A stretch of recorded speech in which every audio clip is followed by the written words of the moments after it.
Quand le vide intérieur est là, il n'y a pas que ce que l'on ressent qui compte. Il y a aussi ce qu'on se dit. Parce que dans ces moments-là, une petite voix apparaît souvent à l'intérieur. Une voix discrète, mais insistante. Et cette voix n'est pas toujours tendre.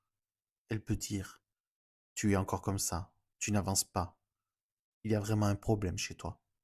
Quand on se sent vide, cette voix devient souvent plus dure, plus froide, plus jugeante.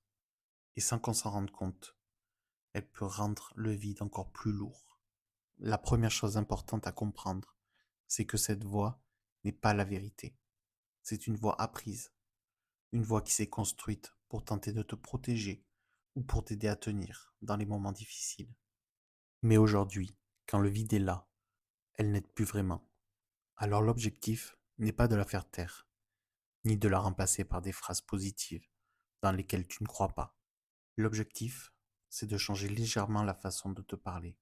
Par exemple, au lieu de te dire: je suis vide, je suis nul, je devrais aller mieux, tu peux essayer quelque chose de plus neutre. Quelque chose comme: là, je traverse un moment difficile. Ce que je ressens est dur, mais ça ne me définit pas entièrement.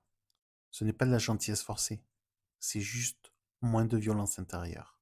Une autre chose importante, c'est d'arrêter de te parler comme si tu étais un problème à résoudre. Quand le vide est là, tu n'as pas besoin d'être réparé immédiatement.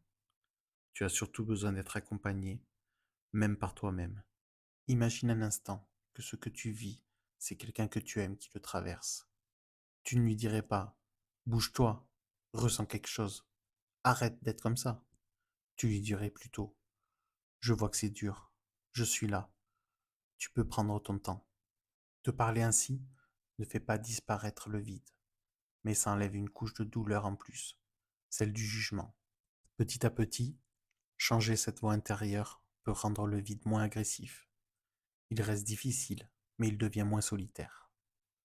Dans le prochain épisode, on parlera de comment rester avec le vide sans paniquer. Dans ce moment précis où l'angoisse monte et où tout semble devenir trop. Merci d'être là. Si tu as envie d'aller un peu plus loin, tu peux retrouver des articles, des témoignages et des ressources sur le site ensembleborderline.fr. À très bientôt pour le prochain épisode.